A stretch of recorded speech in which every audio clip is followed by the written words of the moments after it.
Bonjour à toutes et tous, bonjour Laurent Wauquiez, et merci d'avoir accepté l'invitation de l'Association des journalistes parlementaires pour cette conférence de presse hebdomadaire. Beaucoup de sujets, évidemment, à aborder avec vous aujourd'hui, d'autant que votre parole est relativement rare. Merci donc de l'avoir réservée à l'AJP en cette fin de séquence budgétaire. En tout cas, ça commence à y ressembler. Au cours de l'heure que nous allons passer ensemble, nous allons donc évidemment parler du budget, également de la niche parlementaire du groupe Droite républicaine que vous présidez ici à l'Assemblée nationale et qui aura lieu demain dans l'hémicycle. Et puis évidemment, au fil de la rencontre, très certainement des municipales qui approchent, de la présidentielle à venir, et puis de la situation internationale dans le contexte tendu qu'on connaît. Quelques mots encore pour vous rappeler que notre rencontre est retransmise sur le portail vidéo internet de l'Assemblée nationale et qu'un live tweet est assuré sur le compte de l'AJP par notre ami Stanislas Noyer. Et tout de suite, donc, je passe la parole, avant les questions de la salle, à Chantal Didier, avec qui j'ai le plaisir, comme toujours, d'animer cette rencontre. Bonjour, Monsieur le Président. Bon, finalement, le Premier ministre s'est décidé à engager l'article 49.3, sa responsabilité sur un budget qui est dit, entre guillemets, de compromis. Qu'en pensez-vous? Est-ce qu'effectivement, il n'y avait pas d'autre solution? Et est-ce que vous êtes satisfait quand même de cet équilibre un peu instable? Sur le 49.3 ou sur l'équilibre lui-même du budget? Sur le budget d'abord. Bon, d'abord nous, depuis le début, je l'ai dit, ma préoccupation et le regard qu'on porte, c'est pas le véhicule avec lequel on fait passer le budget. L'outil qui sert à faire passer le budget n'est pas notre point de préoccupation. Que ce soit des 49.3, que ce soit des ordonnances, ce n'était pas notre question. Et notre question, c'est qu'est-ce qu'il y a dans le budget? Comment est-ce qu'il impacte la vie des Français? Comment est-ce que, oui ou non, on arrive à donner un budget à notre pays dans la période de turbulence dans laquelle on est? Si je regarde l'équilibre du budget qui nous est proposé, ça n'est pas un bon budget. C'est clairement un budget imparfait. Et depuis le début, on le sait. Comme il n'y a pas de majorité à l'Assemblée nationale, il était clair depuis le début qu'il ne pouvait pas sortir de cet hémicycle autre chose qu'un budget imparfait. Et pour le dire encore plus clairement, ça n'est évidemment pas ma conception de ce qu'est un budget de droite. J'ai géré ma région Auvergne-Rhône-Alpes pendant 10 ans. Je pense avoir montré ce que c'était que ma conception d'un budget de droite. On n'a pas augmenté un seul impôt en 10 ans. On a baissé de 15% les dépenses de fonctionnement. On n'a pas augmenté d'un seul % le poids de la dette dans le budget. Ça, c'est ce dont on a besoin. C'est clairement pas ce qu'on a sur la table. Mais si on accepte même de faire un petit pas de recul, ce qu'on a sur la table, c'est un budget qui est dans la continuité de budgets précédents. On feint tous de se dire « Oh là là, qu'est-ce que c'est que le budget cette année ?» Non, la réalité, c'est que ça fait des années que notre pays fait des budgets dans lesquels il n'y a pas le courage de baisser la dépense, dans lequel on continue à céder à la facilité d'augmenter les impôts, et dans lequel il n'y a pas la vraie rupture qui me semble indispensable pour la reconstruction financière et budgétaire de notre pays. Et je vais aller au bout de ce que je pense. Si on veut un budget de droite, eh bien il faut qu'il y ait une majorité de droite. Et ça veut dire que le devoir qui est le nôtre, c'est de se battre pour convaincre notre pays que lors des prochaines élections, il faut donner une majorité de droite pour qu'on puisse protéger notre pays des augmentations de dépenses et qu'on puisse protéger notre pays contre les augmentations d'impôts. Donc oui, c'est un budget de compromis. Oui, ça n'est pas un bon budget. Oui, c'est un budget imparfait. Et c'est juste le produit de ce qu'est une Assemblée nationale et un Parlement dans lequel il n'y a pas de majorité. Sur la façon, la procédure, le 49.3 évoqué par Chantal, est-ce qu'au point où on en était, il n'y avait pas d'autres solutions pour donner à la France un budget sans trop tarder maintenant? Il y avait d'autres options sur la table. Moi, vous savez que j'étais loin s'en faut, pas un ennemi de l'utilisation de la loi spéciale le plus longtemps possible. La loi spéciale, ça voulait dire aucune augmentation de dépenses, aucune augmentation d'impôts. Ça tombe bien, c'est ce que je souhaite. Je considérais que passer par les ordonnances n'était pas forcément une mauvaise option, en contrebalançant avec une loi de diverses mesures budgétaires et fiscales qui auraient permis d'équilibrer le budget initial. Bon, mais on n'en est plus là. Voilà, il y a un choix qui a été fait. et je vais dire les choses même, c'est bien un moment que ça s'arrête. Et il est temps que ça s'arrête. Et il est temps qu'enfin, on fasse un choix, que chacun décide, en son âme et conscience et dans ses responsabilités, pour donner ou non un budget à la France, faire tomber ou non un gouvernement. Voilà, et maintenant on est au bout. Je pense que les Français sont très las de tout ça, qu'ils ont envie qu'on tourne la page et qu'il est temps qu'on le fasse. Et donc c'est un moment où chacun doit assumer et se prononcer par rapport à ses responsabilités, la façon dont il juge le contexte, international y compris, qui est quand même un grand changement dans ce début d'année et qu'on ne doit pas sous-estimer. Ma crainte, c'est que parfois je suis frappé de la médiocrité et de l'ampleur, de l'absence d'ampleur de vue de nos débats politiques. Dans un contexte où la menace géopolitique sur la France et l'Europe n'a jamais sans doute été aussi forte depuis la fin de la guerre froide, on est prisonnier de petits débats médiocres consistant à se dire si on va mettre une taxe sur le plastique ou sur le vapotage. Parfait. Je pense quand même qu'il faut qu'on redonne un peu de niveau. Et dans la période actuelle, j'aime bien cette phrase de Raymond Aron, parce que je trouve que c'est un bon guide de ce qu'on peut faire dans la période actuelle. Je rappelle que c'est le seul parmi les grands intellectuels français qui a fait preuve d'une vraie lucidité sur ce qu'était la réalité des ressorts du stalinisme et du communisme, à un moment où les grands donneurs de leçons de gauche faisaient preuve de beaucoup d'aveuglement. Raymond Aron résumait les choses très bien. Il y a des périodes où le choix n'est pas entre le bien et le mal, mais entre le préférable et le détestable. Dans ce contexte budgétaire, la réalité, c'est qu'on est dans cette phase. Vous n'avez pas la possibilité de pouvoir choisir avec une pureté chimique entre le bien et le mal. Je rêverais qu'on ait la possibilité de dire on a un choix simple entre un budget de gauche et un budget de droite. Ce n'est pas le cas. Et donc on a juste à se poser la question par rapport aux choix qui sont sur la table, qu'est-ce qui est le détestable et qu'est-ce qui est le préférable pour notre pays et pour les Français. C'est ça ce qu'on doit faire. Une question de Frédéric Delpech. LCI, je le fais pour la première question, ensuite n'hésitez pas et au contraire à vous présenter, vous et votre média. Frédéric, pour la première question. Attends le micro s'il te plaît, il arrive, merci. Vous nous dites à l'instant donc que ce budget est plutôt préférable que détestable et donc vous dites c'est pas ce qu'on souhaite mais bon les Français veulent tourner la page. Néanmoins certains dans votre camp politique ce matin notamment David Lisnard disent ah non LR doit absolument déposer une motion de censure, s'opposer à ce budget et le refuser totalement. Est-ce que vous comprenez cette prise de position et est-ce que vous la partagez? Je la comprends, bien sûr. Il y a beaucoup de commentateurs en ce moment. Et pour ceux qui veulent censurer ou ne pas censurer, la meilleure façon, c'est d'avoir le courage de se présenter à des élections législatives. Je rappelle qu'il y a 1 an et demi, il y avait un contexte qui était très difficile pour la droite. Je n'ai pas vu beaucoup des ténors qui font en ce moment beaucoup de commentaires avoir le courage d'aller à des élections législatives. Alors, et ça me permet aussi de redire qu'aucun des députés de mon groupe n'a peur de re-aller à des élections. Aucun. Je me suis personnellement présenté à ces élections dans un contexte où j'étais donné perdant dans ma circonscription et en abandonnant une région où j'étais très soutenu. Donc je n'ai pas peur des élections. Et nous n'avons pas peur de la dissolution et on n'a pas peur d'aller à des élections pour défendre les convictions qui sont les nôtres et qui sont celles de la droite républicaine. Je n'ai aucune crainte en la matière. Par contre, le choix, ce n'est pas à ce niveau-là qu'il faut le poser. Le choix, c'est juste, on regarde le contexte international, on regarde la situation de notre pays, et là, il y a un vrai débat, en son âme et conscience, qu'est-ce qu'on considère devoir faire? Je voudrais quand même, si vous me le permettez, faire un petit temps d'arrêt sur quelque chose que je n'entends pas beaucoup. Je l'ai redit, ça n'est pas un bon budget, il y a un budget dans lequel il y a beaucoup de choses que je n'aime pas. Mais enfin, on revient quand même de loin. Il y a un travail qui a été fait par les députés de la droite. Et parfois qui est passé un peu sous silence. On a quand même ouvert le débat budgétaire avec la gauche qui nous promettait la taxe Zuckman, qui était juste la pire folie qui allait nous mettre encore en dessous du Venezuela et de Cuba. Non, on s'est battu, on s'est opposé. Il n'y a pas la taxe Zuckman dans le budget, où j'ai pas bien tout lu. On a un budget dans lequel au début nous était proposé d'augmenter massivement l'impôt sur le revenu sur la France qui travaille.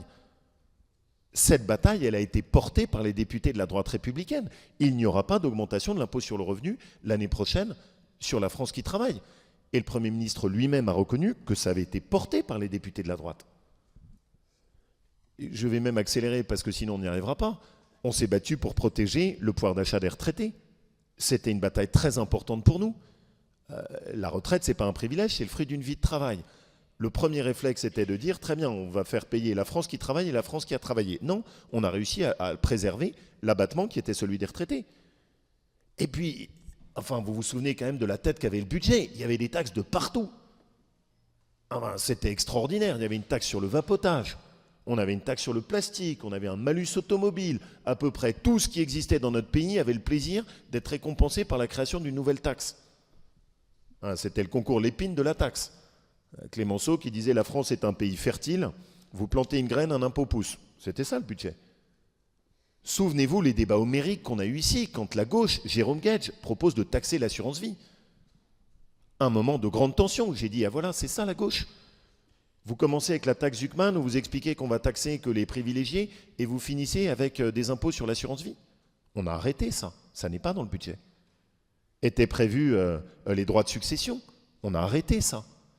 Et même dans le domaine des entreprises. Et c'est pour moi un des points noirs majeurs de ce budget. On a réussi à préserver les allègements de charges et heureusement, il n'y aura pas d'alourdissement du coût du travail. Était prévu de massacrer les entreprises familiales alors que c'est notre bien le plus précieux avec une taxe holding soutenue à la fois par l'extrême droite, l'extrême gauche et la gauche qu'on a réussi à repositionner. Était prévu quand même de massacrer la loi Dutreil. L'extrême droite avait voté avec la gauche la fin des amendements Madelin dans un moment où on a au contraire besoin d'un réarmement industriel alors que c'est un outil qui nous permet de défendre les investissements industriels. Et donc ce budget, quand même, à la fin, n'a rien à voir avec ce qu'il était au début. Et il y a beaucoup de batailles qu'on a menées et qu'on a remportées et qui nous ont permis de corriger un budget qui était honnêtement au début une hérésie fiscale. Pour autant, je ne viens pas ici en vous disant on a remporté toutes les batailles, loin s'en faut. Je ne viens pas ici en vous disant c'est parfait, ce budget est impeccable. Je vous ai dit ce que j'en pensais. On n'a pas été écouté sur tout. Et encore hier, j'essayais de mettre la pression pour dire faites plus d'économies et baisser la surtaxe sur les grandes entreprises. Pour moi, le gros point noir de ce budget, il n'y a pas suffisamment d'économies par rapport à ce que je voulais, et il y a trop de poids qui sont mis sur les grandes entreprises qui sont les fleurons de notre économie. Voilà. Donc je suis clair dessus. Mais je ne veux pas pour autant qu'on donne le sentiment de dire c'est un budget socialiste. Non, ce n'est pas un budget socialiste, ce n'est pas un budget de droite, ce n'est pas un budget socialiste, c'est un budget qui est le fruit d'une situation politique pleine de tempêtes, dans laquelle il n'y a pas de majorité, dans une Assemblée nationale et dans des institutions de la Ve République qui sont faites au contraire pour le phénomène majoritaire. Anita. Bonjour. Vous dites que ce n'est pas un budget socialiste, ce n'est pas un budget de droite, donc finalement c'est un budget de compromis et peut-être un bon budget. Je pose la question. D'autre part, vous mettez en avant les batailles que vous avez remportées et vous dites que ce n'est pas assez mis en avant, mais on vous entend très peu. Pourquoi ? C'est précisément pour ça que je viens aujourd'hui, Madame Moser. Il y a longtemps qu'on vous attend. Et que je compte sur l'association des journalistes parlementaires, qui eux sont des vrais experts, pour pouvoir mettre en avant ce qui est la réalité de ce budget. Voilà. Il ne mérite aucun excès d'honneur, loin s'en faut, mais juste un jugement objectif pour que les Français puissent comprendre ce qu'on leur propose. On est parti d'un budget qui était un massacre fiscal. On finit avec un budget dans lequel majoritairement les ménages sont protégés, dans lequel il n'y a pas suffisamment d'économies sur la dépense et dans lequel il y a trop d'efforts qui sont demandés aux grandes entreprises. Voilà la réalité du budget des Français. Voilà. C'est simple et objectif. Nicolas. Oui. J'ai bien compris que vous aviez recommandé à vos députés de lire Raymond Aron. Est-ce qu'ils s'en sont... Je recommande toujours aux députés de lire Raymond Aron et pas qu'aux députés. Mais alors, est-ce qu'ils s'en sont suffisamment inspirés pour un vote qui vous paraît clair dorénavant? Est-ce qu'ils vous suivent dans cette préconisation? C'est le premier point. Et le second point, je n'ai pas très bien compris finalement votre position sur le parlementarisme. Il est en échec là. Est-ce que ça veut dire que c'est un échec définitif? Il faut attendre une nouvelle présidentielle pour y revenir, ou bien un échec momentané?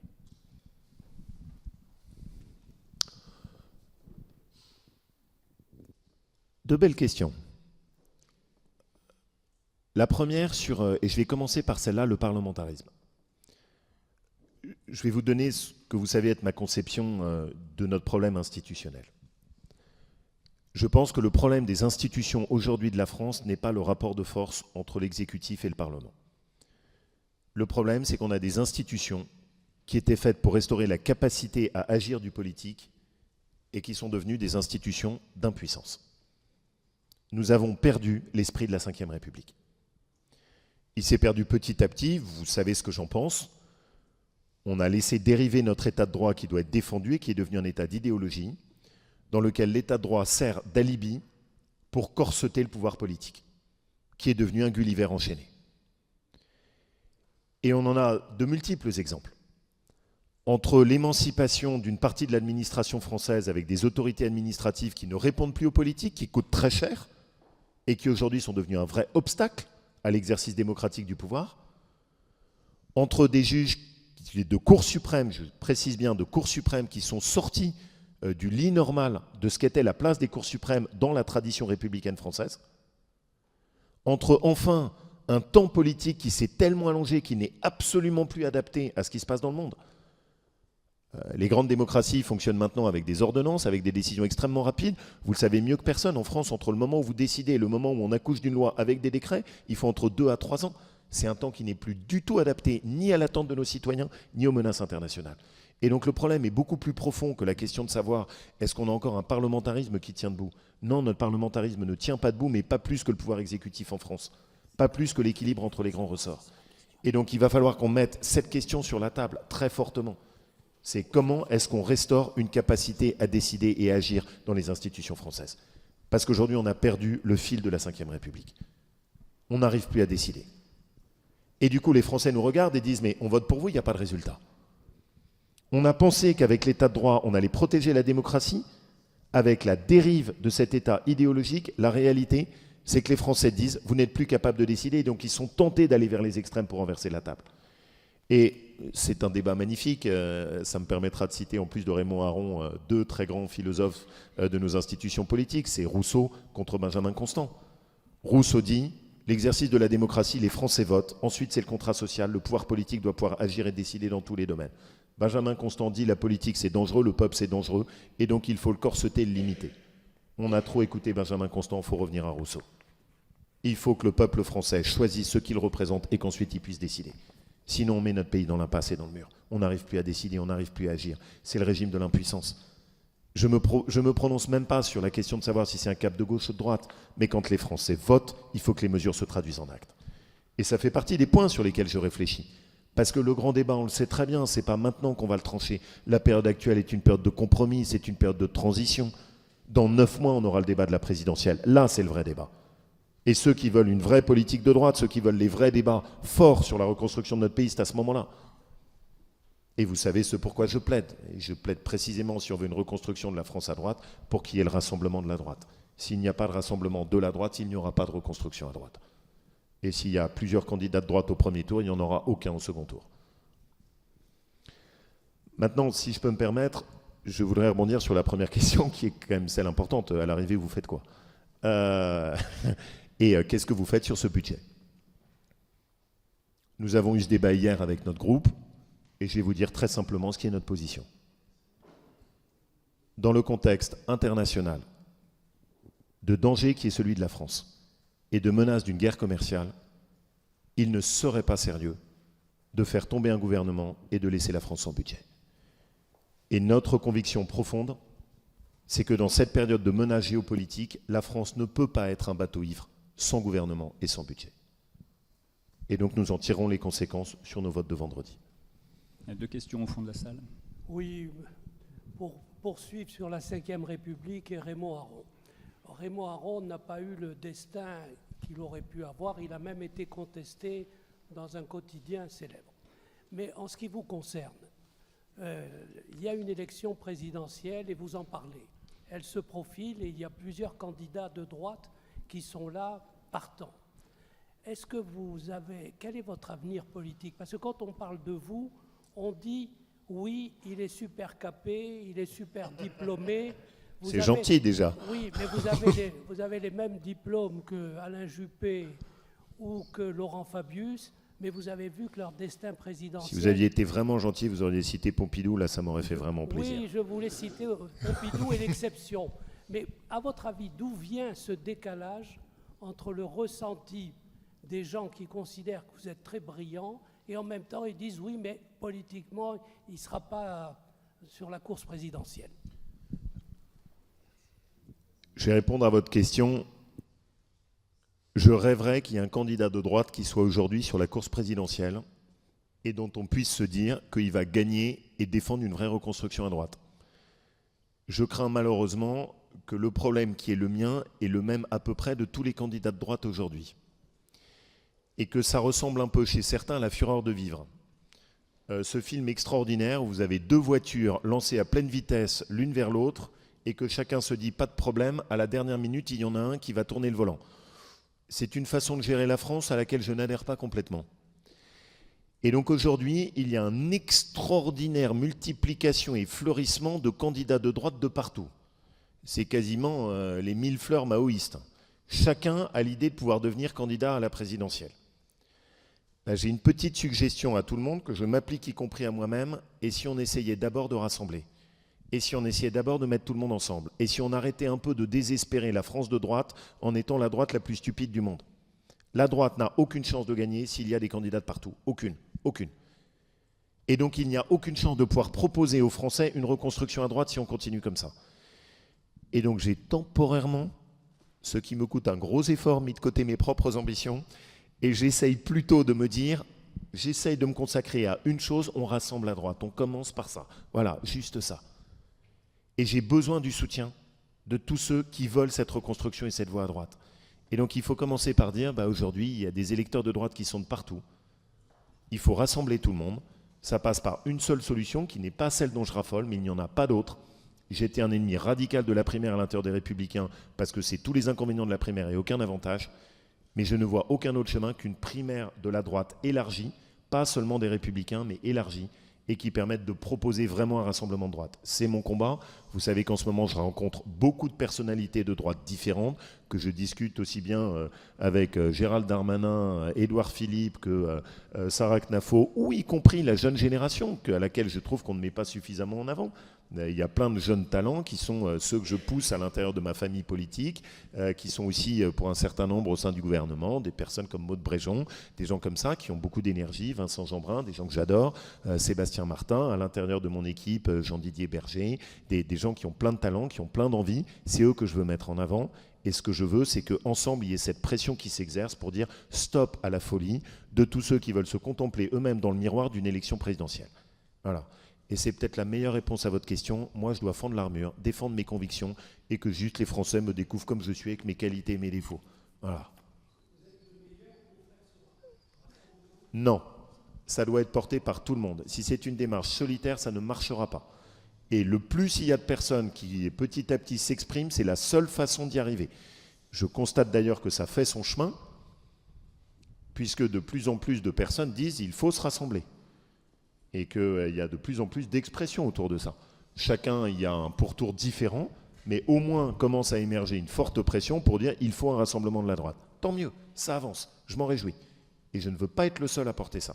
Il faut qu'on soit plusieurs, c'est indispensable. Vous dites que vous avez évolué, vous, sur cette question de la primaire. Où en est la réflexion du parti, les Républicains, sur ce sujet? Il y a un groupe de travail qui a été mis en place. Est-ce que vous savez si et quand une décision sera prise sur ce sujet? Il ne faudra peut-être pas que ça tarde trop, j'imagine. J'espère et je souhaite que ça évolue dans la même direction. Voilà. Et donc, il y a ce groupe de travail qui réfléchit, c'est une très bonne chose. Et que tout le monde ait la lucidité de se dire ça ne va pas se jouer uniquement à l'intérieur des Républicains. Quand on a des sondages qui nous donnent entre 5 et 7%, tout le monde comprend que ce n'est pas là où ça va se jouer. Il va falloir élargir. Et au fond, je voudrais partager avec vous quand même cette réflexion qui est intéressante. Juste une demi-seconde.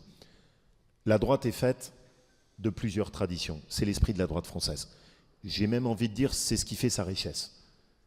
Je ne vous apprends rien, une tradition bonapartiste, une tradition orléaniste, une tradition issue, on va dire, des Bourbons. C'est la tradition de la droite française. Parfait. Quand la droite a été capable de conjuguer cette diversité et de la mettre au service d'un projet de droite, elle a toujours été plus forte, plus riche. Avec de l'émulation, avec des personnalités différentes, avec une compétition sur les idées, c'est ce qui faisait la richesse de la droite. Et au fond, quand elle a gagné, ça a toujours été ça. C'est la victoire de Jacques Chirac contre Jean-Marie Le Pen, c'est la proposition de Nicolas Sarkozy qui allait de Jean-Louis Borloo à Philippe de Villiers. Et puis depuis 15 ans, on a tombé dans une espèce d'atrophie où on se recroqueville sur nous-mêmes, toujours plus petits, toujours plus réduits, à ne plus vouloir discuter qu'avec des gens qui sont exactement les mêmes que nous, à brandir des exclusions en rafale, et à dire si vous ne pensez pas exactement comme moi, je ne peux rien faire avec vous. Mais au secours, on parle de la France. Il faut rassembler plus de la moitié des Français et ensuite exercer le pouvoir pour tous les Français. Et donc évidemment que ça commence par un rassemblement de la droite dans lequel je ne partage pas les mêmes opinions que tout le monde. Est-ce que j'ai les mêmes opinions qu'Édouard Philippe? Non, loin s'en faut. Est-ce que je raffole toujours des outrances qu'il peut y avoir chez un Éric Zemmour? Non. Mais je suis lucide sur le fait de dire, voilà, c'est la droite avec des personnalités, des aspérités, il faut la remettre ensemble. Et on a sombré dans ce système où maintenant on fait de la politique à coups de carton rouge.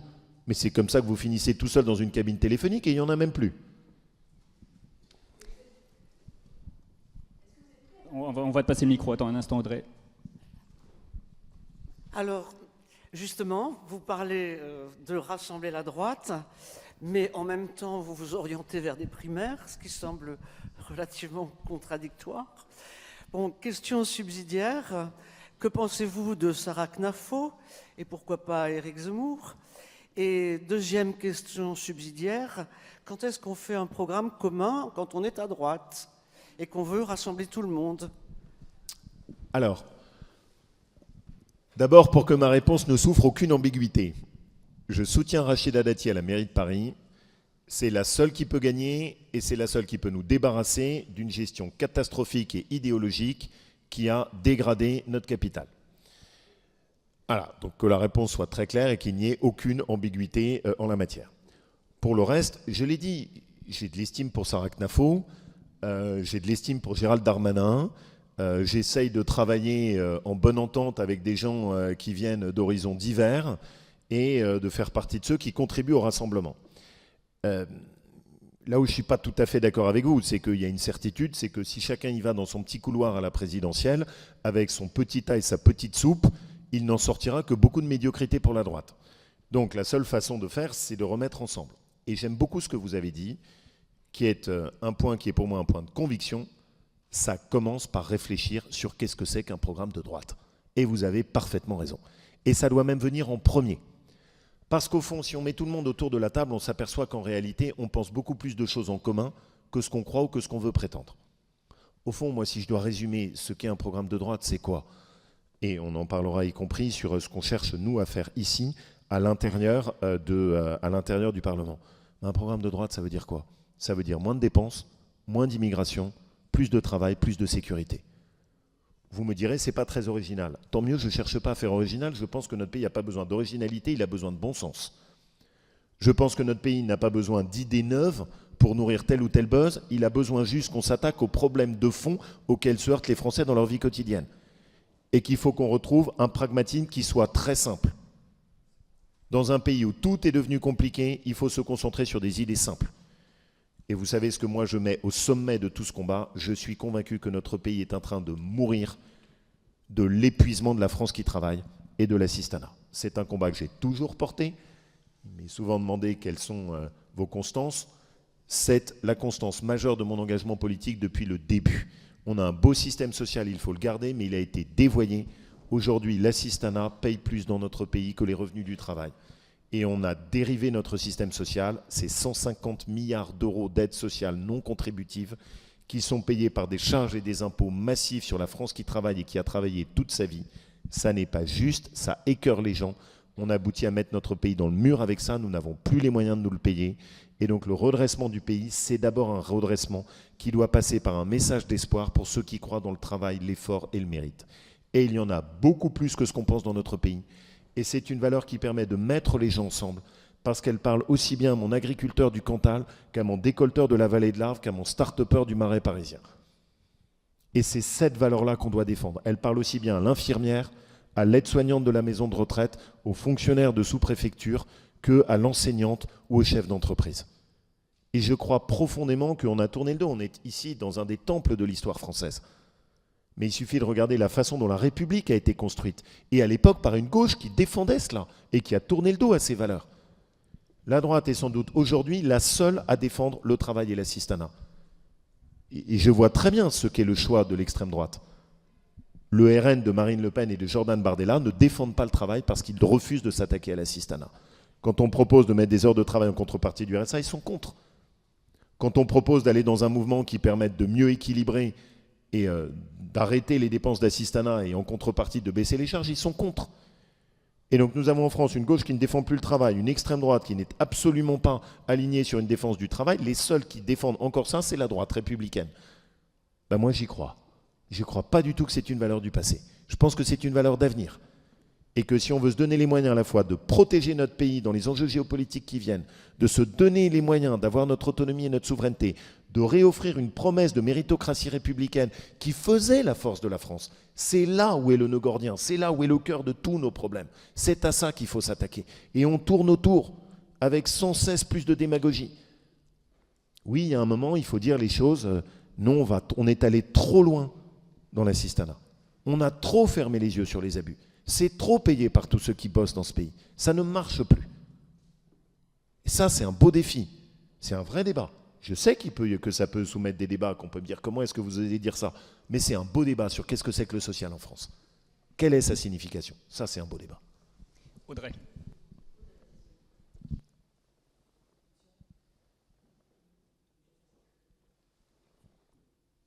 Rétison de France Info. Pourquoi vous citez Sarah Knafo et pas Éric Zemmour? Est-ce que c'est déjà un moyen de semer la zizanie dans leur camp? Est-ce que vous êtes vraiment prêt à faire campagne pour eux? Parce que s'ils sortent vainqueurs d'une primaire de droite, ça voudrait dire faire campagne pour ce candidat de reconquête. Et j'élargis à la niche de demain pour pouvoir avancer dans le débat. Est-ce que vous essayez de parler justement à ce camp, la droite de la droite, on va dire, par vos choix de textes dans la niche de demain? Merci. Alors, d'abord, je peux parler de Sarah Knafo comme je peux parler d'Éric Zemmour, comme je peux même me forcer à parler d'Édouard Philippe. Je suis prêt à parler de beaucoup de monde. Et c'est normal. Et si je ne fais pas ça, on ne va pas pouvoir rassembler. Je le rappelle, quand Nicolas Sarkozy gagne, ça va de Jean-Louis Borloo à Philippe de Villiers. Donc oui, je vais venir, je peux citer Éric Zemmour, j'ai pas de problème à citer Éric Zemmour. J'ai rencontré Éric Zemmour, il y a des points sur lesquels je ne suis pas d'accord avec lui, il y a des points sur lesquels je considère que les formules qu'il a utilisées étaient des formules qui étaient excessives et caricaturales. Mais enfin, si jamais je laisse de côté les formules et que je vais au cœur du sujet, moi ce qui m'intéresse, c'est de parler à des gens qui sont pour baisser la dépense publique, pour baisser les impôts, et qui sont pour remettre du régalien dans notre pays. Bon, voilà. Et donc, je peux de la même façon vous parler d'Éric Zemmour ou de Sarah Knafo. Ne me prêtez pas trop de milou noir pour les adeptes du tintinophile. Non, je n'ai pas de velléité de semer la zizanie chez qui que ce soit. Je considère qu'il y a déjà bien suffisamment de zizanie comme ça dans la vie politique française. Et que ces temps-ci, ça a plutôt tendance à ressembler au combat des chefs d'Astérix et Obélix. Ça nous changera de Raymond Aron. Maintenant, une fois qu'on a dit ça, est-ce que dans une primaire, vous êtes prêt à soutenir le candidat qui gagne ? Pardon, c'est l'essence de la primaire. Et l'argument de ceux qui consistent à dire « mais hors de question, jamais je pourrais appeler à voter pour Édouard Philippe ou jamais je pourrais appeler à voter pour Laurent Wauquiez, Bruno Retailleau, Xavier Bertrand, David Lisnard, Sarah Knafo ou Éric Zemmour », en fait c'est totalement tautologique. Autant dire tout de suite que vous êtes contre le rassemblement de la droite et de la primaire parce que c'est la règle de base. Et donc oui, si on fait un rassemblement et qu'on dit il y a au moins une compétition parce que c'est mieux que la fureur de vivre et que celui qui gagne, tout le monde s'engage à le soutenir, oui c'est la règle de base. Et donc ceux qui disent « Ah mais non, je ne peux pas soutenir un tel », autant dire que vous êtes contre le rassemblement de la droite. C'est plus clair, c'est moins hypocrite. Donc oui, par définition, vous vous engagez, dans le cadre d'un rassemblement, à soutenir celui qui sera le meilleur. Et je vais même vous dire, je pense que bien des grandes figures de la droite auraient tort de penser qu'ils vont pouvoir réussir autrement qu'avec ça. Moi, je serais Édouard Philippe, je me ferais le premier champion du rassemblement de la droite. Parce que là, je pense que les Français comprendraient ce qu'il veut faire. Et donc je pense que ça, c'est un bon chemin. Et que tout le monde y a intérêt. Voilà. Et au premier plan, les Français. Parce qu'à l'inverse, tous ceux qui iront avec leur petite candidature prendront la responsabilité de mettre Jean-Luc Mélenchon au second tour de la présidentielle. Et malheur à ceux qui auront joué ce jeu-là. Parce que les Français de droite leur en voudront beaucoup. Maintenant, si vous me permettez, peut-être avec l'autorisation de Ludovic, votre président, je voudrais quand même, parce que ça permet de juger ce que font les uns et les autres, qu'on puisse évoquer ce qu'on veut faire dans notre niche. J'aime pas tellement ce terme, disons dans notre journée d'initiative parlementaire. Ce qu'on a voulu avec les députés de notre groupe, c'est qu'elle soit le reflet précisément de ce qu'on veut faire. Si on veut redresser le pays, il y a pour moi 2 piliers, 2 jambes. Ces 2 jambes, c'est lesquelles? La première, c'est remettre du régalien, de l'autorité, la maîtrise de la sécurité et de l'immigration. Et la deuxième jambe, c'est celle que je vous ai dit, baisser la dépense pour pouvoir revaloriser le travail. La France qui travaille. Ceux qui n'ont plus personne pour porter leur voix. La première jambe, c'est celle qui s'incarne dans un certain nombre de propositions qu'on a mis sur la table. Inscrire les frères musulmans sur la liste des organisations terroristes. Je ne comprends pas nos lâchetés en la matière. Je ne comprends pas pourquoi on tergiverse. De plus en plus de pays dans le monde, et pas seulement dans les démocraties occidentales, mais y compris dans les pays arabes qui eux-mêmes sont exposés à cette pression terroriste, ont inscrit l'organisation des frères musulmans dans la liste des organisations terroristes. Je connais très bien tous les arguments et je n'en sous-estime aucun, consistant à dire c'est une organisation qui est très disparate, avec plein de ramifications, mais juste ça permet un moment d'avoir un sursaut clair qui est de se dire on arrête de fermer les yeux et de tout cautionner. Deuxièmement, vous le savez, on porte également une proposition de loi sur la présomption de légitime défense pour les policiers et les forces de l'ordre. Il est ahurissant de voir à quel point dans notre pays on a totalement inversé les valeurs et à quel point certaines formations politiques, et LFI au premier plan, mettent sur le même niveau l'engagement de forces de l'ordre qui sont là pour protéger les citoyens et la violence qui est devenue sans limite de délinquants, de malfrats, d'activistes idéologiques qui ne respectent même plus l'ordre républicain. Et donc, il y a un moment où il faut clairement affirmer non. Il y a d'un côté une violence et il y a de l'autre côté l'exercice d'une fermeté pour assurer la protection de la République. Et quand aujourd'hui un policier et un gendarme, quand il est amené à intervenir, se pose d'abord la question de se dire est-ce que je vais être traduit en justice parce que j'essaie juste de protéger les Français, on a perdu quelque chose. Et je suis frappé, je vais le dire simplement, ce n'est pas une valeur de droite de dire ça. Vous le savez, là encore, j'adore l'histoire, je ne vais pas me changer. Quand la Troisième République est institutionnalisée dans notre pays, souvent avec des grandes figures de gauche, ils comprennent très bien que si la Troisième République n'assure pas l'ordre, elle ne tiendra pas dans notre pays. Et c'était des gens de gauche. C'était Jules Ferry, c'était Gambetta, c'était Clémenceau, c'était des figures de gauche. Bon, assurer l'ordre, ce n'est pas une valeur de droite, c'est juste une valeur républicaine. Et on l'a perdu. J'ajoute à ça sur le sujet, la bataille que vous savez que je porte, qui est dans la continuité, là aussi, des engagements qui ont été au tout début de mon engagement politique, aux côtés de Jacques Chirac, pour la défense de la laïcité et la protection de l'enfance, sur cette question qui est en train de monter en puissance dans notre pays, qui est le voilement des mineurs. Vous savez, au tout début de mon engagement politique, j'ai participé à la commission qu'avait créée Jacques Chirac sur la question du port du voile dans les collèges et les lycées.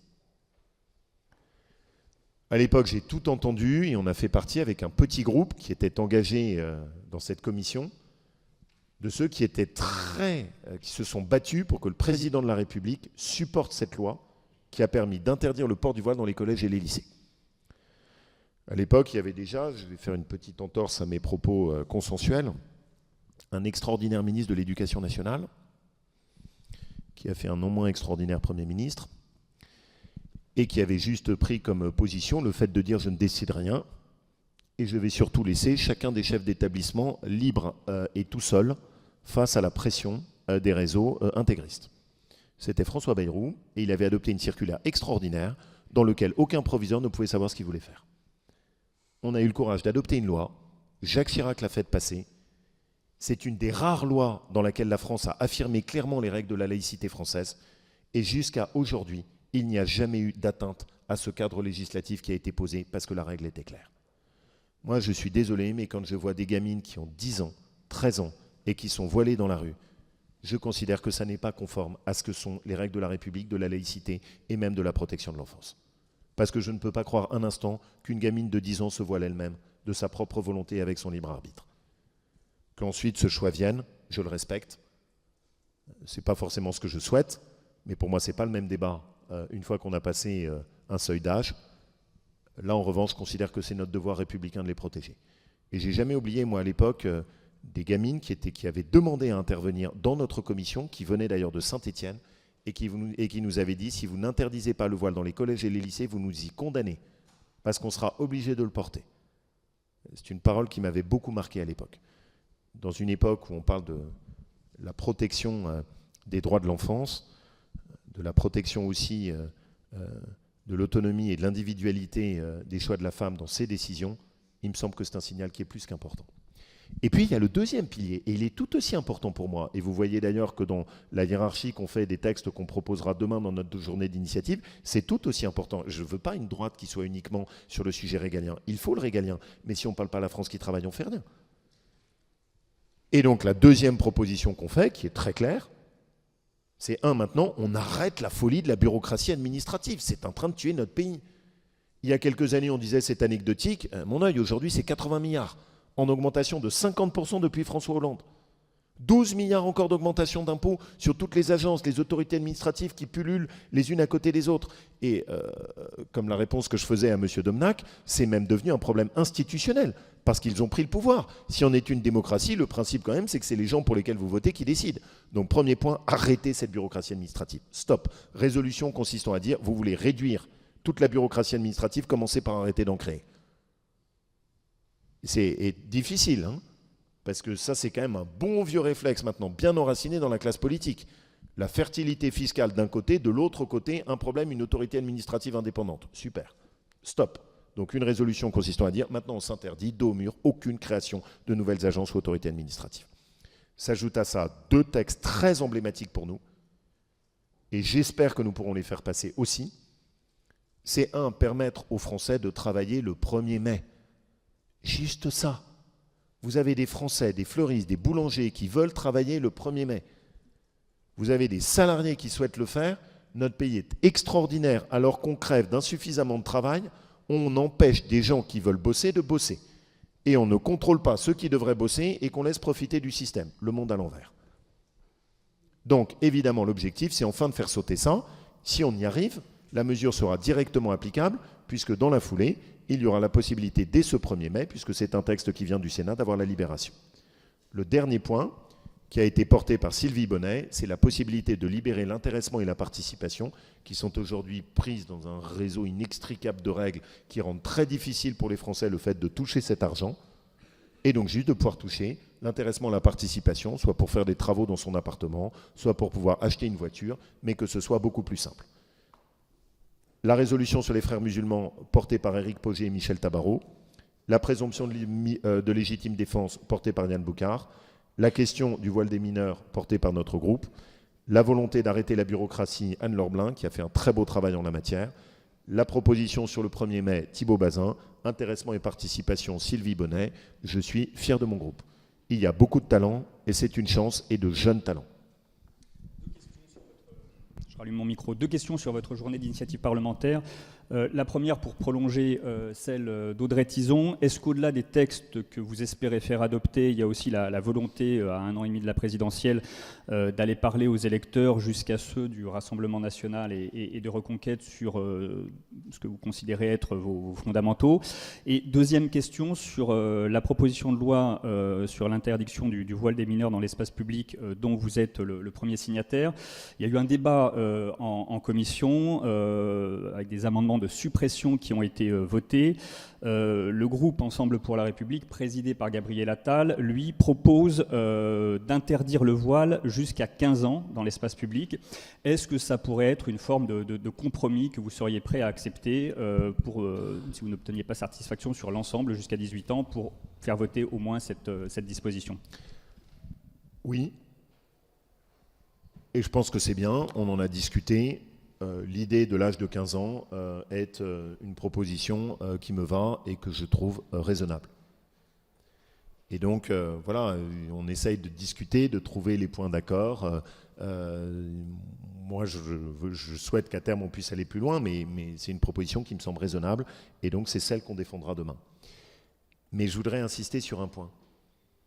Il y a une vraie dérive qui renvoie aux questions sur là, pour le coup, de fonctionnement parlementaire qu'on a. La France insoumise a maintenant pris comme seule ligne directrice le fait de vouloir mettre le chaos dans le Parlement français. Ils font de l'obstruction, ils déposent des amendements sur tout, ils sont dans la violence et l'invective sur tous les sujets, ils cherchent à tout bloquer. Il y avait au moins une tradition qui était respectée. C'était que quand les groupes parlementaires prenaient des journées d'initiative, les autres groupes essayaient de le respecter pour que chacun puisse défendre ses positions. La France insoumise n'a plus aucune limite dans sa volonté de semer le chaos et le désordre dans la vie politique française. C'est devenu leur seule spécialité. Et donc il y a plus de 350 amendements qui ont été déposés pour la niche de jeudi. Et ça, c'est inacceptable. Parce que ce qu'ils veulent, c'est même plus qu'on débatte et qu'on confronte les idées, ils veulent juste qu'il n'y ait pas de débat, ils veulent juste qu'il n'y ait pas de vote. Parce qu'ils savent que non seulement ils sont minoritaires ici dans cet hémicycle, mais ils sont minoritaires auprès des Français. Et donc leur seule tactique, c'est le chaos permanent. C'est pour ça que je le redis, la France insoumise est aujourd'hui le premier danger politique pour la République française. C'est le premier danger politique pour la République française. Et pour le reste, pour répondre à la question, mais je veux parler à tout le monde. Je veux évidemment parler à des Français de droite qu'on a perdus parce qu'on les a écœurés en se disant « mais la droite n'assume pas ses idées ». Et je veux parler aussi à des gens qui étaient des macronistes de droite et qui se disent « mais le bilan n'est pas à la hauteur de ce qu'on attendait ». Et c'est pour ça que je parle de deux jambes. La droite doit parler de sécurité et d'immigration, elle doit le faire sans prendre un luxe de papier de soie pour s'excuser d'aborder le terme. Et je ne vais pas m'excuser devant vous de vouloir que les frères musulmans soient inscrits comme une organisation terroriste. Et je ne vais pas m'excuser de vouloir faire en sorte qu'on protège nos policiers et nos gendarmes, bien sûr. Mais de la même manière, je ne vais pas parler que de ça. Je veux que demain, on parle de dépenses publiques. Je vous ai dit que je trouvais que ça n'avait pas été assez abordé dans le budget. Je veux que demain, on parle de la France qui travaille. C'est ça ce qui fait la force de la droite, s'élargir. Pas courir derrière n'importe qui, ça n'a aucun sens. Juste défendre ses idées. Et rappeler aussi quand même quelques évidences, puisque vous évoquez l'extrême droite. Pour ceux qui se sont émus qu'on suspende la réforme des retraites, je rappelle que la proposition de l'extrême droite, c'est 62 voire 60 ans. Pour ceux qui disent qu'il y a trop d'impositions sur les entreprises, je vous rappelle que le RN de Marine Le Pen avec M. Tanguy, qui a quand même le mérite d'expliquer que Attaque est pour lui une source d'inspiration, a expliqué qu'ils avaient voté 36 milliards d'euros d'augmentation d'impôts sur les entreprises. Et donc il y a aussi quand même un peu de balle de tartuffe à l'intérieur de tout ça qui est parfois démasqué. Jean-Michel. Oui, bonjour, Jean-Michel Lamy, nouvel économiste. Rassembler, très bien. Alors comment vous passez aux travaux pratiques? Alors vous avez une magnifique opportunité, chemine le projet de création d'une allocation sociale unique. Alors, comment vous voyez ça? Comment ça se passe avec le Premier ministre, qui en parle aussi, comme vous le savez? Et puis je profite de revenir en arrière sur le budget. L'opinion ne retient que le dialogue PS Premier ministre. Vous avez fait état d'avancées, disons, de préservation sur certains sujets. Est-ce que vous avez eu un dialogue avec le Premier ministre? Je vais commencer par la deuxième, si jamais vous en êtes d'accord. Nous, on a fait un choix depuis le début, qui est de ne pas jouer au chantage, qui est de ne pas brandir la menace à tout va. Et juste, très simplement, de défendre nos convictions autour d'une ligne qui était simple, plus d'économie, moins d'impôts. Voilà. Je le rappelle parce que je pense que c'est important dans le jugement un peu équilibré qui peut être fait, beaucoup de choses ont été acquises. Et on a corrigé beaucoup de choses dans une copie initiale. Enfin, l'impôt sur le revenu pour les Français, souvenez-vous au moment où le budget était sorti dans sa copie initiale, avec beaucoup de raisons, vous aviez détaillé toutes les augmentations d'impôts dans tous les sens. On en a quand même nettoyé une très grosse partie. Donc, j'ai le sentiment qu'on s'est battu et qu'on ne s'est pas battu pour rien. Et qu'on l'a fait avec dignité, en défendant nos idées et nos convictions, sans chercher à faire des petits accommodements au fond de salle obscure, mais en se battant ici, à l'intérieur de l'hémicycle, et en essayant d'expliquer ce qu'étaient nos convictions et nos valeurs. Voilà. Est-ce que pour autant je suis satisfait? Non. Le point noir est celui que je vous ai évoqué. On n'a pas été écouté surtout, loin s'en faut. Le gros point noir, c'est qu'il aurait fallu plus d'économies sur la dépense, moins d'impôts sur les grandes entreprises. On est d'accord dessus. Mais je pense que personne ne peut dire sérieusement que ce budget ne serait qu'un budget de gauche. Ah, je vous réfère juste à ce qui a été quand même, parce que les pages tournent tellement vite qu'on les oublie, quel était le grand combat du Parti socialiste dans cet hémicycle. Qu'est-ce qu'il voulait? La taxe Zuckman. On n'avait que ce mot à la bouche. Bon, ben voilà, cette taxe Zuckman, elle n'y est pas. C'est tout. Fait. Ça, c'est des faits. Après, sur l'allocation sociale unique, merci de me poser cette question. Vous savez que c'est mon combat. Et c'est notre groupe de la droite républicaine qui est à l'origine de ça. Je l'avais porté avec Michel Barnier. J'avais demandé à François Bayrou de le mettre en œuvre et il n'avait fait que tergiverser. Et Sébastien Lecornu s'est engagé à ce qu'il y ait une loi sur ce sujet, à ce qu'elle soit sur la table. Pour nous, c'est fondamental. Je voudrais juste expliquer ce dont il s'agit. Il y a maintenant tellement d'allocations sociales que plus personne ne sait qui touche quoi. Plus personne. C'est fou. Et ça se multiplie dans tous les sens. Vous avez des allocations sociales qui sont faites par le gouvernement, vous en avez qui viennent par d'autres systèmes de prestations de caisse, vous avez celles qui sont faites par les élus locaux, plus personne ne comprend rien. Donc l'objectif, c'est pas de dire on veut le Far West, je ne veux pas le Far West. Je ne suis pas un ultra-libéral, j'ai pas de problème avec le libéralisme, mais je ne veux pas un pays sauvage dans lequel la première chose qu'on vous demande en allant à l'hôpital, c'est de sortir votre carte bleue.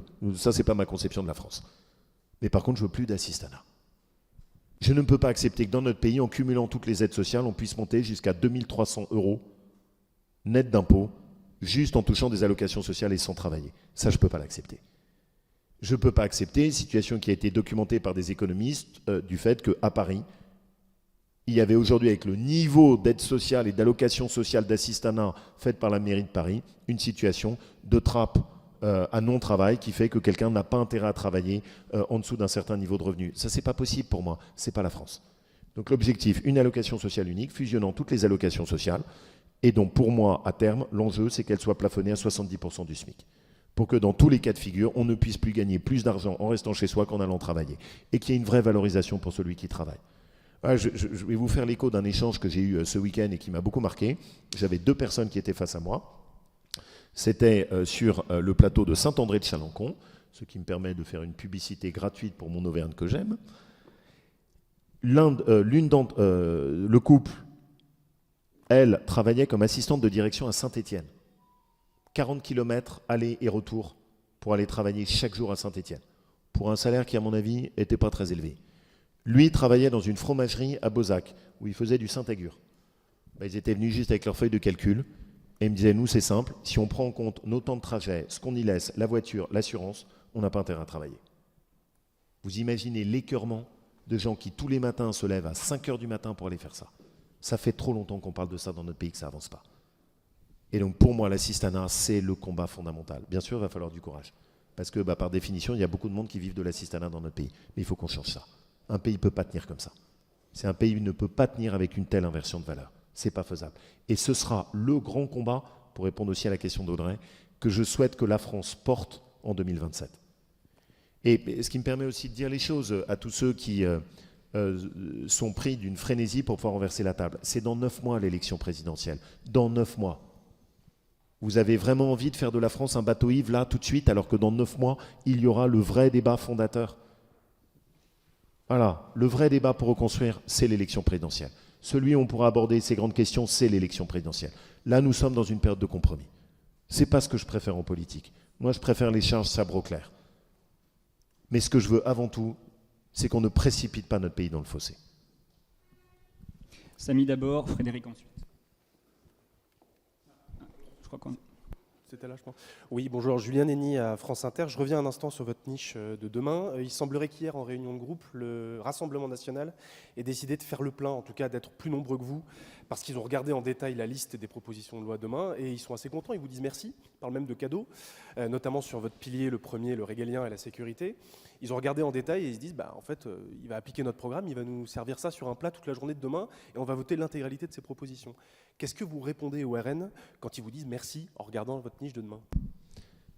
Que personne n'a le monopole de la défense des forces de l'ordre, que personne n'a le monopole de la volonté de réguler l'immigration, que ces sujets-là, je les ai toujours portés, je me suis toujours battu pour, parfois en étant caricaturé, parfois en étant caricaturable, mais j'ai toujours défendu ça. Et demain, il n'y a pas que les voix du RN, il y a de l'autre côté, bien sûr, les voix de la droite, les voix du centre, et j'espère même la défense du 1er mai, et de la possibilité de travailler le 1er mai, mais j'espère qu'il y aura un socle large. Et je ne vais pas me lamenter du fait que des formations politiques disent bah, tant mieux, il y a des bonnes idées qui sont défendues par la droite républicaine. Tant mieux.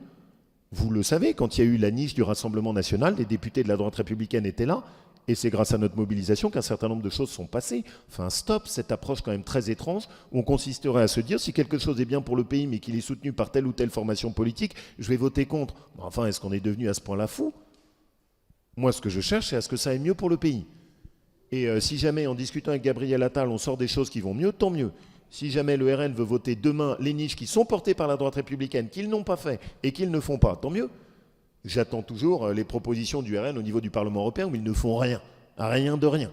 J'étais hier au Parlement européen, je n'ai pas vu de délégation du Rassemblement national telle que celle qui était portée par les députés et le Sénat. Je les entends beaucoup parler, je les entends beaucoup faire des faits de manche, je les vois un peu moins faire le travail.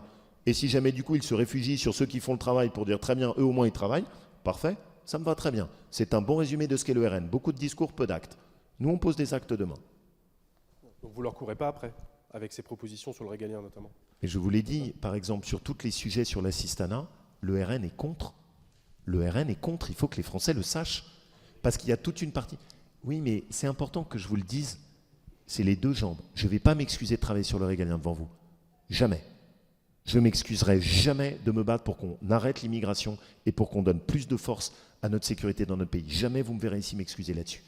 Mais avec la même énergie, vous m'entendrez défendre la baisse de la dépense publique, la protection des Français contre les impôts, l'arrêt de l'assistanat. La droite, c'est les deux. Et c'est ça ce qui fait la force de la droite. Sami Assef pour l'AFP. Hier soir, il y a eu un accord entre députés et sénateurs sur le projet de loi de simplification avec dedans une mesure qui vous tient à cœur de suppression des zones à faible émission. Certains de vos homologues sénateurs s'inquiétaient de voir le texte effectivement mis au vote à l'Assemblée la semaine prochaine. Est-ce que vous avez eu des infos dans un sens ou dans l'autre à ce sujet? Est-ce que vous avez eu des échanges avec vos homologues du camp gouvernemental, puisque le vote se jouera sans doute sur la position des macronistes, du MoDem, sur ce texte-là? Non, pas encore. Merci de me poser la question dessus. On n'a pas encore échangé sur les suites de la commission mixte paritaire. Je me réjouis qu'elle ait abouti. Yann Boucard a été vraiment l'élément moteur dans cette commission de CMP de loi de simplification qui va même au-delà. Et ça me permet aussi de clarifier les choses. Il est urgent que la droite ait une pensée sur l'écologie, ce qu'elle n'a pas. Et cette pensée sur l'écologie, vous savez le sens que je veux lui donner, elle doit être reliée pour moi à la défense à nouveau de ce qu'est la fabrication française. La première écologie en France, c'est de fabriquer chez nous au lieu d'importer. La première cause d'émission de CO2 dans notre pays, avant même le mode de vie de tous les Français, ce sont les importations chinoises. Et ça correspond à ce qui est une écologie que je qualifierais de patriotique, qui consiste à se dire, et j'aime bien ça, et qui consiste à se dire, la première écologie, c'est de se remettre à produire chez nous dans les conditions environnementales qui sont respectueuses de l'environnement. C'est pour ça d'ailleurs que le débat sur le Mercosur est très important, parce qu'en réalité, c'est un débat écologique aussi. Une viande importée d'Amérique latine aura émis 6 à 7 fois plus de CO2 selon la catégorie de viande que celle qui aurait été produite en France. Bon. Donc il faut qu'on ait une pensée. Mais l'écologie ne peut pas être l'écologie punitive et idéologique qui a été portée depuis de très nombreuses années par des élus dits Europe Écologie Les Verts qui n'ont de vert que le nom et qui ne sont en réalité que des idéologues. Quand vous aboutissez, j'ai parlé de mon territoire, avec une ZFE, où vous expliquez à des gens modestes de Haute-Loire qu'avec leurs petites voitures diesel qui n'ont pas le moyen de changer, ils ne pourront même plus aller se faire soigner à l'hôpital parce qu'il n'y a pas une distance qui permet de faire l'aller et le retour autrement qu'en voiture, c'est d'une violence sociale absolument inouïe. On a évoqué ce qu'étaient les contours de la droite. La droite, c'est aussi une droite populaire. C'est sa force et c'est ce que j'aime. C'est notre ADN. C'est une droite qui est enracinée dans des territoires ruraux qui ont été abandonnés trop longtemps par toute l'évolution de notre monde. Et donc, je considère que oui, se battre contre la ZFE, se battre contre ZAN, ce n'est pas l'écologie que je veux pour demain. Je veux une écologie, mais une écologie de droite. Une écologie qui mette les Français ensemble, pas qui les oppose les uns aux autres. D'un côté, ceux qui roulent en trottinette et les autres. Là encore, j'ai eu un échange absolument extraordinaire d'une petite mamie chez moi, qui habite à 40 km de l'hôpital et qui se demande juste comment elle peut y aller. Elle a eu un sondage au téléphone. On lui a demandé, « Madame, est-ce que vous utilisez les trottinettes électriques ?» Elle en revenait même pas qu'on lui pose la question. Et elle s'est dit, mais c'est pas possible qu'il y ait des gens qui osent m'appeler au téléphone pour me poser cette question, moi qui habite sur mon petit plateau là-haut, en hauteur, avec de la neige, et on me demande si jamais je peux me déplacer avec ma trottinette électrique, parce que c'est les moyens de demain. Voilà ce qu'est la déconnexion d'une partie de cette espèce de folie d'Europe Écologie Les Verts, et qui, à mon avis, en tout cas chez moi à Lyon, sera rudement sanctionnée au municipal, parce qu'ils ont fait des folies de nos villes. On a légèrement dépassé le temps qui nous était imparti, mais il y a encore 2-3 questions, si vous permettez. Frédéric, d'abord. On ne parle pas d'international, les amis ? Justement, je voulais vous poser une question sur l'international. On attend donc la déclaration de Donald Trump, l'intervention de Donald Trump à Davos dans quelques heures. Est-ce que vous considérez que la France, qu'Emmanuel Macron, qui a commencé à entamer un petit bras de fer avec le président américain sur le Groenland et sur un certain nombre de sujets, va assez loin, ou est-ce qu'il faut prendre d'autres initiatives ? Par exemple, qu'est-ce que vous pensez de la proposition de Donald Trump d'un conseil de paix qui soit concurrent avec l'ONU ?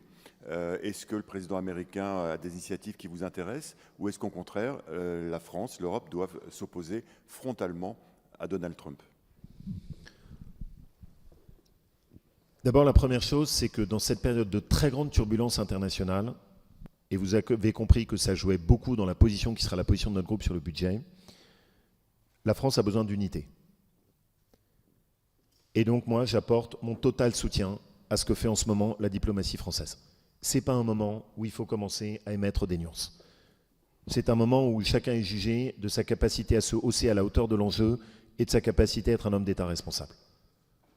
On bascule dans un monde géopolitique qui est extrêmement dangereux et les Français l'ont compris. Je pense qu'ils n'ont jamais été autant préoccupés par la situation internationale et ils ont raison. Même à la pire époque de la guerre froide, il y avait des règles. Aujourd'hui, entre Donald Trump, Poutine, Xi Jinping, on a basculé dans une période de prédateurs qui représente une rupture géopolitique colossale dans laquelle la seule règle qui vaille, c'est celle de Bismarck, la loi du plus fort. C'est tout. Et nous, l'Europe, nous avons été beaucoup trop naïfs. Ce que fait Trump est extrêmement grave parce qu'il tourne le dos à ce qu'était le contrat fondateur de la relation transatlantique tissée en 1917 où les États-Unis et l'Europe, quelle que soit la différence, étaient des alliés. On assiste aujourd'hui à un Donald Trump qui est un allié qui se tourne contre ses alliés. C'est ça ce qu'il est en train de faire. Et pour nous, ce que j'espère, c'est que ce soit un moment de vérité. Parce que c'est aussi une opportunité pour que l'Europe en finisse avec la naïveté. La réalité, c'est que face à cette violence qui est en train de se déchaîner autour de nous, il faut des actes. Et qu'on doit cesser de sous-estimer ce que sont les atouts de l'Europe. Le premier atout de l'Europe, c'est le marché intérieur européen. La Chine en a besoin, les États-Unis en ont besoin. Il faut qu'on cesse de leur offrir un ticket d'entrée gratuit au marché intérieur européen, en laissant nos entreprises, nos agriculteurs, nos industries totalement démunis face à une concurrence déloyale contre laquelle nous ne faisons rien. Tous les pays au monde ont compris que le libre-échange sans régulation, c'était fini. Et que les marchés intérieurs étaient un outil de pression pour défendre nos intérêts. La Chine l'a fait pour se construire. Les États-Unis jouent des droits de douane aujourd'hui. L'Europe doit cesser de donner des tickets d'entrée gratuits à son marché intérieur. La priorité doit être pour nos entreprises, nos industries, nos agriculteurs. Ça doit être ça notre priorité. Et je me réjouis, je le dis, de la réaction hier du Parlement européen qui a décidé de suspendre les négociations douanières avec les États-Unis parce qu'enfin, il y a une réaction qui est à la hauteur. Et on va aller jusqu'au bout. Le Danemark qui est soumis au Groenland, qu'est-ce qu'ils sont allés acheter des F-35 ? Très bien pour défendre ses intérêts. Des F-35, les Américains appuient sur un bouton, les avions restent cloués au sol. Au moins, il y a là une leçon qui est très claire.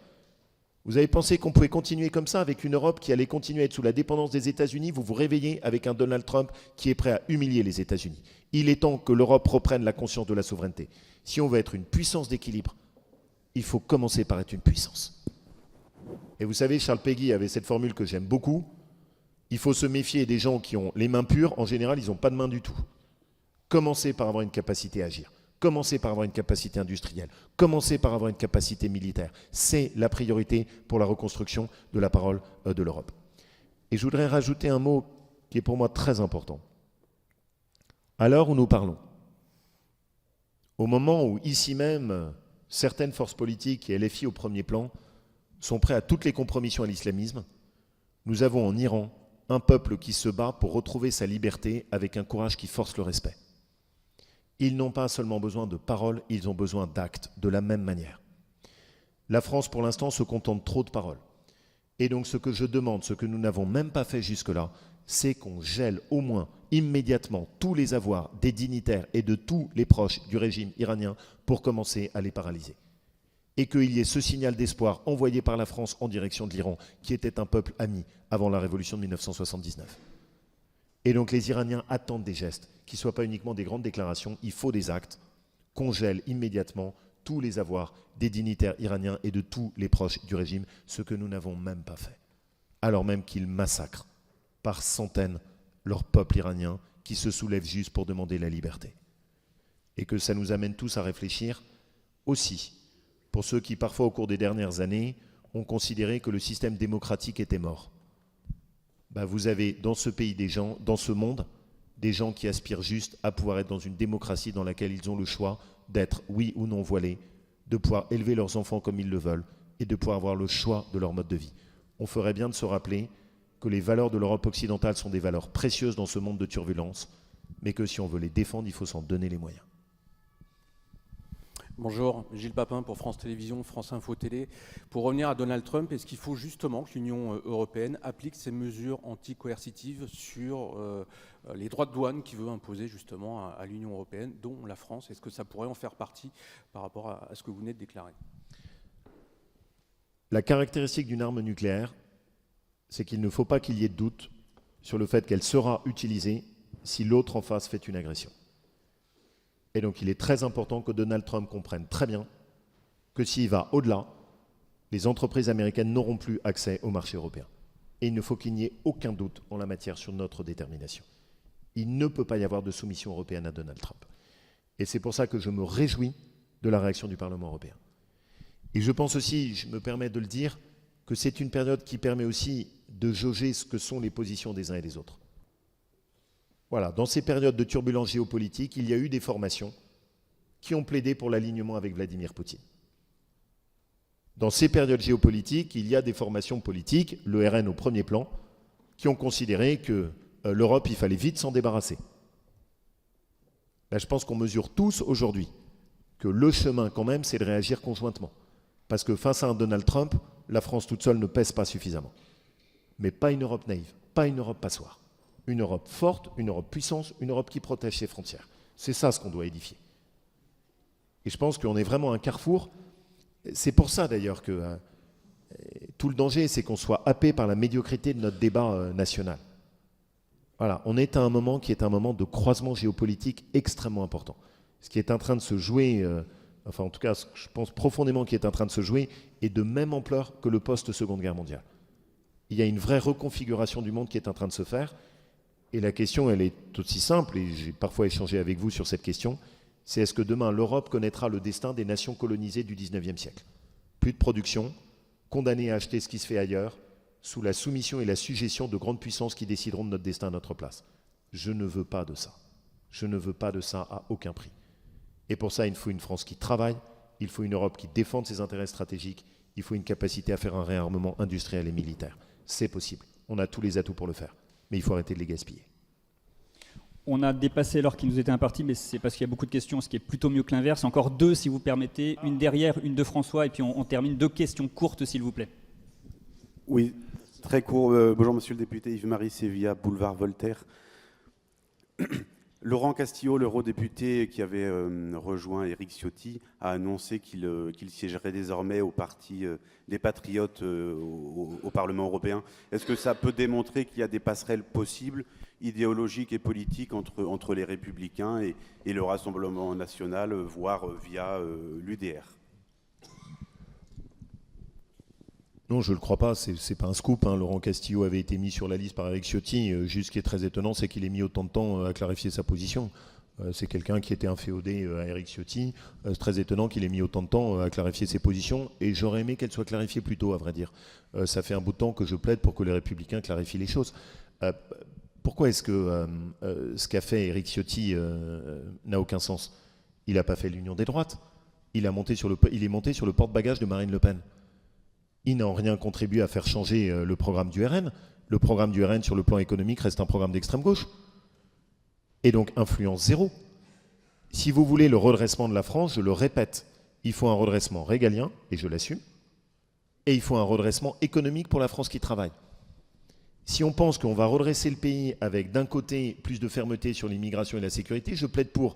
Mais si à côté de ça, vous laissez un pays économique en ruine, avec une formation politique qui ne propose que des augmentations d'impôts, qui explique qu'on ne va pas baisser la dépense publique et que ça, c'est l'horreur d'un programme de droite, je suis désolé, moi, je n'ai pas l'intention d'aller dans cette direction, parce que je pense que c'est une impasse.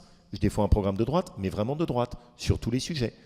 De droite sur l'immigration, sur la sécurité, mais de droite aussi sur l'assistanat et la dépense publique. François, brièvement. Oui, Julien Aubert, qui est vice-président du LR, a dit il y a peu de temps que s'il était député, il voterait la censure. Est-ce qu'il y a un problème de coordination entre le groupe, le parti, et est-ce que vous êtes toujours d'accord avec Bruno Retailleau quand il s'agit des grandes décisions? Quel dommage que tous ces gens ne soient pas députés. C'est vraiment dommage. C'est dommage qu'ils ne soient pas allés aux élections, c'est dommage qu'ils ne les aient pas gagnés, c'est dommage qu'ils n'aient pas eu la confiance de leurs compatriotes. Alors, nous, on prend nos responsabilités, on les assume, on le fait en âme et conscience, et je le redis, dans la période actuelle de menaces internationales, de danger de guerre commerciale et douanière, il ne serait pas sérieux de faire tomber un gouvernement et de priver la France d'un budget. C'est notre position, c'est la position de la droite républicaine. Merci beaucoup Laurent Wauquiez. Bon après-midi à toutes et à tous.